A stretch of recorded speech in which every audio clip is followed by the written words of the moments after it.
00後和媽媽在家做一桌酸菜宴是什麼體驗？之前呢，我整過薯仔宴、番茄宴、全臭宴，今日呢，就到粉絲推薦嘅酸菜宴啦。其實呢，酸菜都係可以攞嚟煲湯嘅，搭埋苦瓜、黃豆同排骨一齊煲，係嗰種清潤回甘嘅感覺。燉1個半鐘，呢啲五花肉上次整生先整成嘅，唔好浪費，攞嚟炒酸菜正到飛。再準備啲小米辣、蒜椒、蒜蓉。酸菜呢，我中意用個千味神廚嘅益生菌酸菜，比較啱我口味啲，唔係死鹹嗰種，酸味比較自然。呢個酸菜用益生菌嚟發酵嘅，配料表好乾淨，冇啲亂七八糟嘅防腐劑同埋亞硝酸鹽，食起身就放心啲。酸菜先炒乾水分，啲五花肉煸一煸佢先。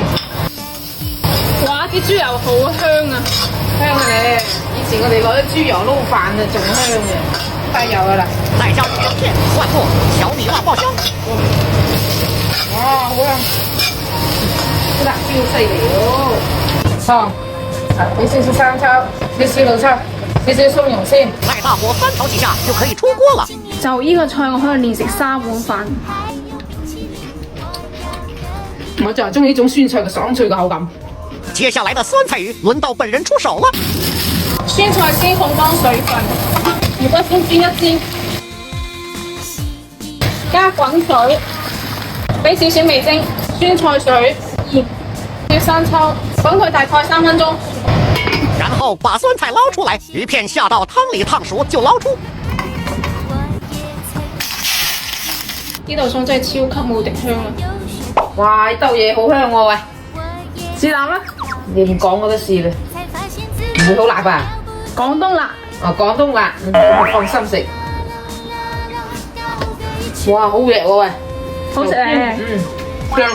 最後這個番茄酸菜肉末米線就很適合當宵夜，酸酸爽爽，幸福感爆棚。湯都煲好啦，俾啲鹽就入得啦。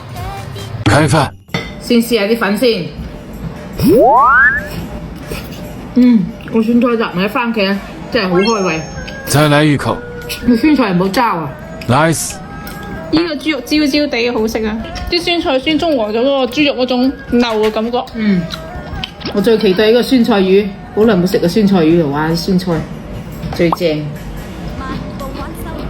我撈少少汁食。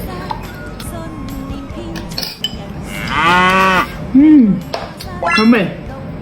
仲係食個酸菜魚，呢個汁唔撈飯都對唔住呢餐飯啊！